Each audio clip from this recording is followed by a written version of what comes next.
Welcome to the Soulful CXO. I'm your host, Dr. Rebecca Wynn. Please take a moment and like, subscribe, and share the show. Today, we are pleased to have with us Scott Montgomery, the Chief Customer Officer at Worldgate. Scott's experiences and insights into leadership, client relations, and personal growth promise to deliver invaluable lessons for anyone striving for success and fulfillment. Scott's career journey is detailed in his book, How Did You Get Here? It unveils transformational strategies for achieving peak performance and maintaining meaningful relationships. With his extensive expertise in overseeing Worldgate's operations, his focus on strategic alliances, including with Ultimate Kronos Group, he offers a unique perspective on integrating systems and driving success. Listen now how Scott's leadership and personal development approach can inspire and impact your path to success. Scott, it's so great to see you again. Welcome to the show. Oh, thank you so much. And I appreciate you having me. You have a really interesting career journey. Can you walk us through a little bit on that and then how that got you to becoming this transformational leader that you are today? Yeah, thank you. I am so fortunate to have been running Worldgate LLC, founded in 2002 by my wife and I for about, 22 years now. We primarily focus on school districts and public sector clients and implement their mission critical systems on the business side of IT. So we're not really related with the education side as much as we are the business side. And we've been doing this now successfully with many customers that we would say we've had for over 10 or 15 years. I was in corporate America. I worked at Verizon for 12 years in my earlier years, and I was on the fast track there. I got promoted several times, and I learned a lot about how to be a manager and how to interact with folks, and took that experience to the street and said, you know what, I think I want to own my own company. I also had 3 children and went, how am I going to afford them on a middle manager's salary? So it was time to get off the pot. And it turned out really well for us. And I think in the journey of doing that, I became a certified leadership coach. I've been coached by the same coach for 12 years. I've had the same people standing by my side. And I think one of the reasons I wrote this book is to kind of honor those relationships and talk about the finite pieces of being human in business. I don't come out of the womb ready to rock it to go. I'm not the guy that's the best business guy in the world. I learned and appreciated the support I had from others. And I learned how to finite some skills that I talk about in my book that I think others can benefit from as they go through the journey of their career. What did that look like? Because a lot of times people are really scared to take that step, to step out of the known into the unknown, even though that unknown is really maybe what their purpose is really here on this planet on this slide. Yeah, it's interesting you asked that because I think for me, what comes up when you say that, I was very strategic. I didn't throw chance to the wind. I started inquiring about being self-employed and going on my own trajectory after I had vetted out opportunities I thought could come to fruition. I wasn't a guy who just said, you know what, I think I'm going to open a business and I hope people will buy. I had a base of people that said, when you're ready to go, we will hire you. We will bring you on board. And so when I was at my earlier days at Verizon, I was faced with an opportunity to take a severance package that was going to pay me an extensive amount of time to figure out how to start my business. I was courted and worked with people that I worked at Verizon as they went into different careers, and I was able to then consult with them as my own. And I think it was really important to recognize that too, my wife was at home and stable. And if I had screwed this up and had to go back, I had that insurance policy for our household. And again, being super strategic, I didn't just say, I feel like I'm going to be self-employed and I want to do this and I'm just going to go do this. I put all the pieces in place. And I was probably close to 40 before it all started to gel together. So, there's opportunities in life that people are faced with in their 20s when they have nothing and they have nothing to lose. I was also now in my 30s going, I got mouths to feed. I've got a wife to support. I've got a future to pay for. And I don't want to be a 9-to-5er every day. I don't mind working at midnight. I just don't want to be chained to a desk. So I thought that real estate would be the place that I would go and I would sell and buy houses. And I thought a realtor would be a really cool job to have, except for I realized quickly that was weekend work, taking me away from my family. And I was also, again, had the opportunity to work with folks in corporate that I had worked with at Verizon. So I was like, unknown, known, right? Very strategic in my path to, do I want to go work in something I think is good and I know I can make some money at, or do I want to go back to those folks that I worked with at Verizon in a different capacity? And I chose that. As a result, Worldgate was formed, and Worldgate became a place for me to be a continual learner and to strategically get better at running a company, being an employer, and then also being a client to, or a vendor to my clients. And so I think there was a lot of transition in my late 30s, early 40s. And I think in the last 20 years, we've had a really nice run with the way that I pay attention to those things and offer myself the opportunity to be a continual learner and not a worker bee. Very different.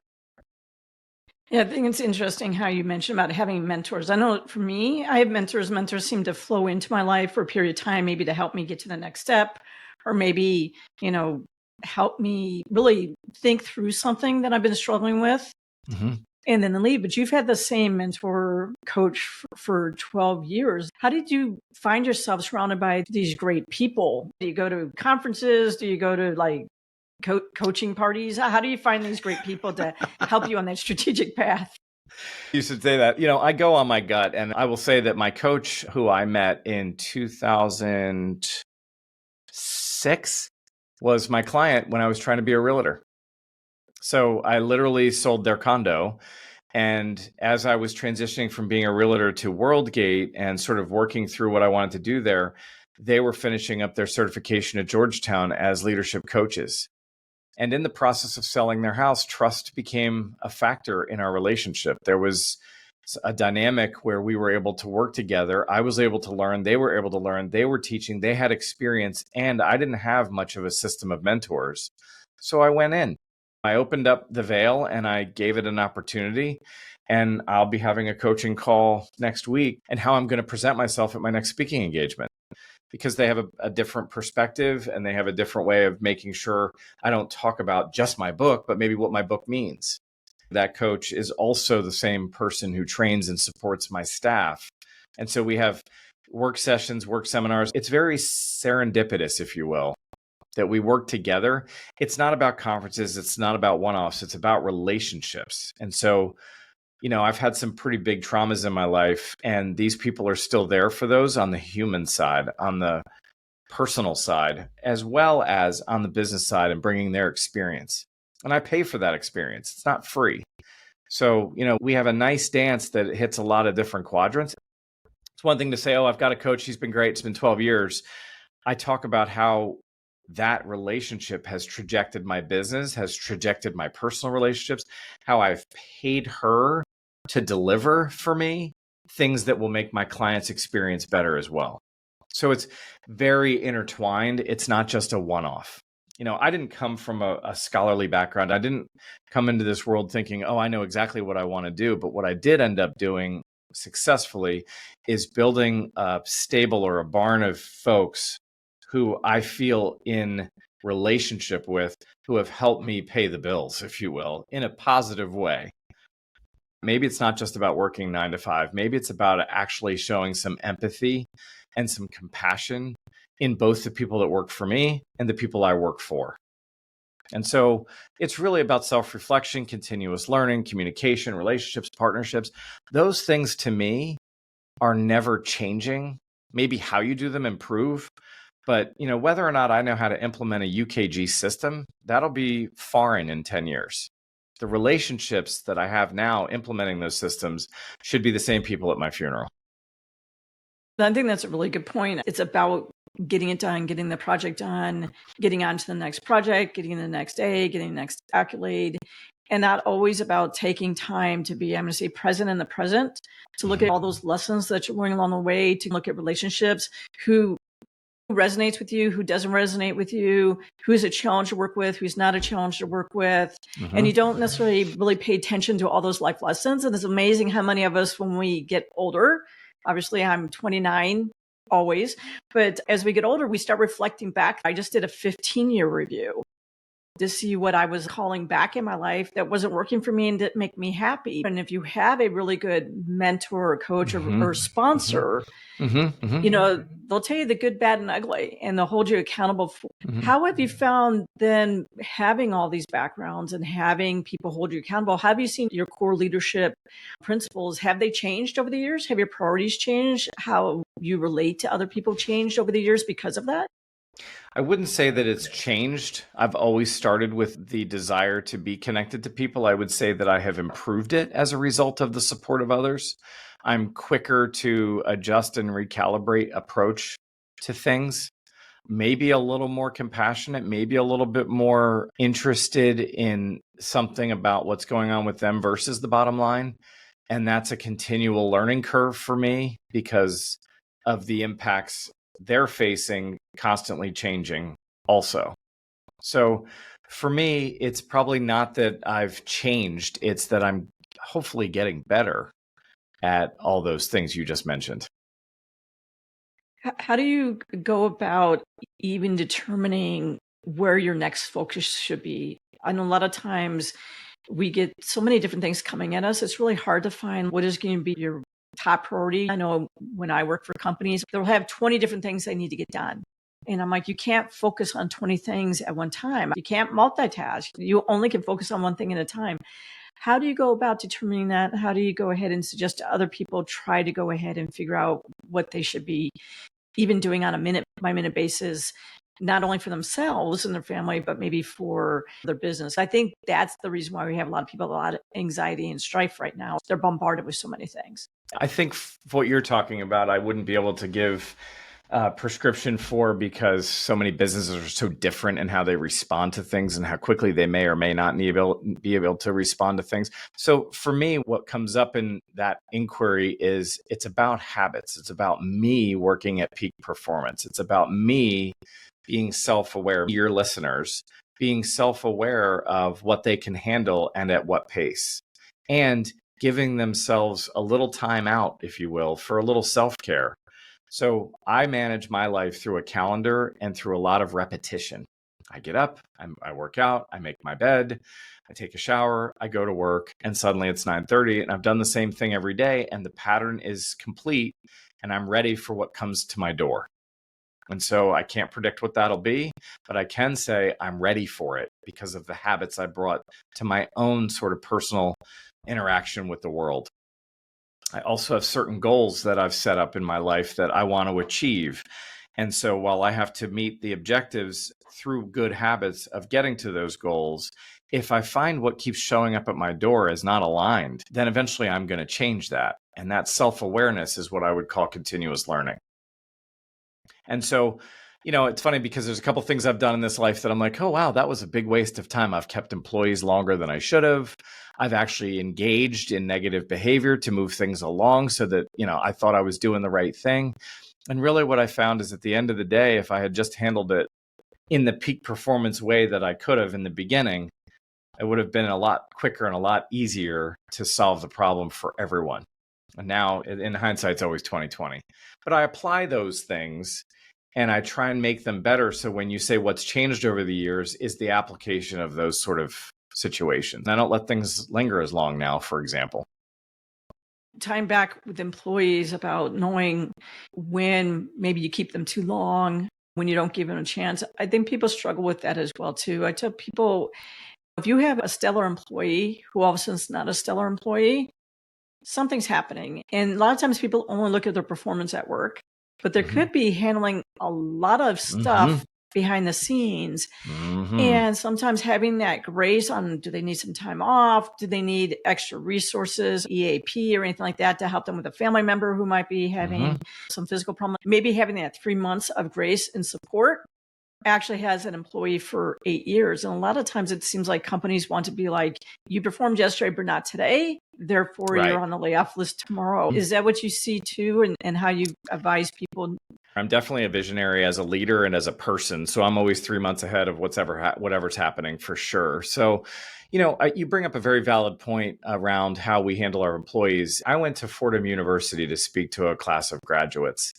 And one of the students said to me, I read through your book and I understand about relationships, but I always thought business was business and family was family. And I was a little taken back by that. I was like, wow, that's really interesting.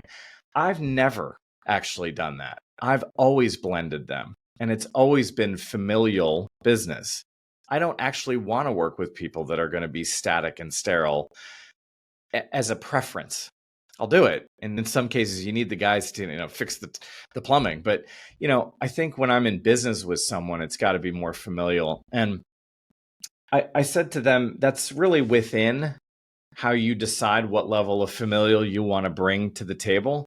In my company, I have an open door policy. If you're willing to share, I'm willing to support is the model. Like that's where, if you walk in my door and you tell me the examples for the ones you just gave, I am going to give you some time and some space. And I am going to ask you what it is I can offer you. And I am going to create a boundary between what's appropriate legally as an employer and what might be better for you to figure out on your own versus what you bring to my table. So it's an interesting line that is more in the instances than it is in the concept. So I kind of try to explain that to the student, but as an employee has walked in here, I've actually prepaid employees' salaries a couple of weeks in advance. And I then actually leveled that out by taking half of their payback over the course of 6 months if I gave them a 3-month advance. And that is surprisingly unheard of in a lot of business. Surprisingly unheard of. And for me, it's not even you came to work here is the first olive branch to us having a relationship. Not I hired you. Think about that.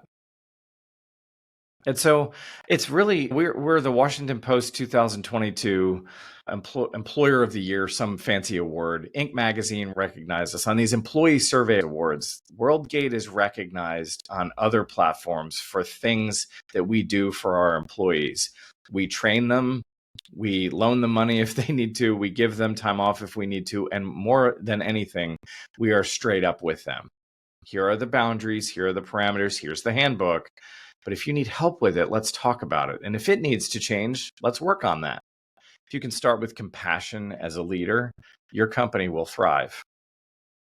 Yeah, there's a misnomer out there. I know a lot of companies who I get attracted to by able to work with them is I look at their website, I look to see what they've said on talk shows, I look to see what's in print. I look and they talk about transformation and their vision and their mission. And then when I speak with them and then I'm talking back to them because that resonated with me because that's who I am as a core, they're like, what are you even talking about? And I'm like, you wrote this yesterday or it's on your website. And that's the thing. When you're putting yourself out there, you're your personal brand. When you put the company out there, you're a company brand. And where people get disgruntled very quickly is when that's not. Well, what's interesting about that? My wife is the president of Worldgate. So we've actually over the years collaborated in a way that even my personal relationships are across the hall in the president's office. And so we bring that here. I think the best way to describe it kind of goes back to the habits thing. It's kind of like how do you manage a hectic schedule? I think you were talking about earlier. And it's really how do you manage yourself to manage the hecticity of the schedule you've chosen. One of the things that we've done recently that's really proven to be beneficial to that compassion is we've implemented a monthly feedback between leadership and employees. And every month, the employees are to meet with their leadership, their managers, if you will, and for 15 minutes, talk about where they're at and are things going satisfactory or unsatisfactory, and what are your goals? These used to be the annual evaluations where everybody sat down and had to spend hours and days and all kinds of time trying to figure things out and reflect on things that had already passed. We don't do those anymore. We talk monthly and we piggyback from where we left off on how things are going. And I think the employees and the leadership are really appreciating that because it creates, like I was saying earlier about habits, that subfloor of process that requires the compassion. What we do drives us to improve our communication, drives us to improve our feedback, drives us to improve on how we're working together and how we're bringing human to the table versus just saying it in print or just trying to say it and then never executing on it. So we try and do those things that bring us to peak performance in ourselves and in our company. We try and get better every day. We bring in new perspectives. Some of my employees have been insubordinate. Some of my employees have been reprimanded, been written up. They've got the process of termination headed their way. And instead, we said, hey, maybe you need some coaching. Maybe you need to take this outside of the office. We've provided several employees hours and hours of coaching to help them improve on their performance. And it works, to your point. Your stellar employee not being stellar anymore is likely due to something that needs to be worked through. I've also had stellar employees that have said, I want to take it somewhere else and I'm leaving. But if you're invested, I'm invested. Being present to those and aware of those and coaching yourselves to be in those spots of compassion and presence is really what it's about. It's really what it's about, because the instances are constantly going to change. UKG implementations are going to become something else, but the relationships will all be the same. And if you can honor those and be your best self in those, you are going to get the best delivery out of someone, and vice versa. Give the best delivery for someone. I totally agree with that. I tell people, if I put you on a performance improvement plan, that's what HR calls it. What I call is you and I need to get aligned on this project. And I know you're struggling and I'm struggling because together we're not getting it together. So I'm failing and you're failing. So Right. What do we need to write out as a project plan? Your dues, my dues, us meeting dues together. So you and I can learn how to work very efficiently as a team and knock it out of the park. So I tell people, and I think I've only had one that time where it was a PIP where a person didn't decide to move on, but I'm like, Yeah. I'm all in. And I would tell you, I was so more all in than they were. Yeah, and I think also for me, it's about intention and it's about how you're going to be working together more than it is the deliverable. And I found that even with my clients who are paying bills, who are saying, we need your services. I will be willing to bet that if people understood this, they would recognize that their clients are maybe paying more for the partnership than they are the tactical stuff. And people miss that boat, I think. And I think, I've had premier school districts call me and say, we really appreciated how you brought to the table a perspective of partnership that no other vendor who had stronger skill set than your guys. So, but we're still going with you. There's money in this. There is what I call success. And if people are happy, they're getting all the boxes checked. And that really ties into really from the very beginning when you talk about communication. And communication is not just me talking and you playing in your head what you're going to say back, but trying to listen to the words that I'm saying and try to really understand them. So then we can be impactful together, because that definitely helps with kids. That definitely helps with clients. And it helps you as a mentor and coach. Well, that's continuous learning for me. And I'm a talk to think person.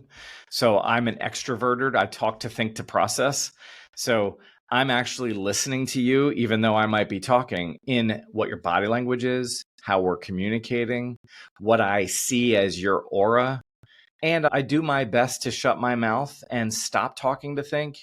And I'm on a continual improvement process with that. But I'll tell anyone, if I'm talking, I'm still observing. And it's, all part of my ADD. I can do it all. It's my curse and gift all in one. But I think it's important because the intention is there for us to be, and one of my clients said this to me perfectly. No one is ill-intended. And ill intention comes as a reaction. But if you always assume no one's ill-intended, 99% of the time they're not. And you can move forward, especially in business. You've hired them. They're your employers. They're on your team. Your client has hired you. You're their vendor. You're helping them. Why would I be ill-intended? And so a lot of times people come in hot because they just assume ill intention. What do you suggest of people who want to move forward in a path, but they're not sure how to start? I know for me, myself, I went back and I looked at 15 years worth of papers, calendars, things like that, and to see what wasn't resonating with me anymore. And then I looked to see where I was spending my time, and was that time efficient? And was I really just spinning my wheels to spinning my wheels? How would you suggest people move forward who really want a better tomorrow than I had today? And I definitely want a better next year than this year.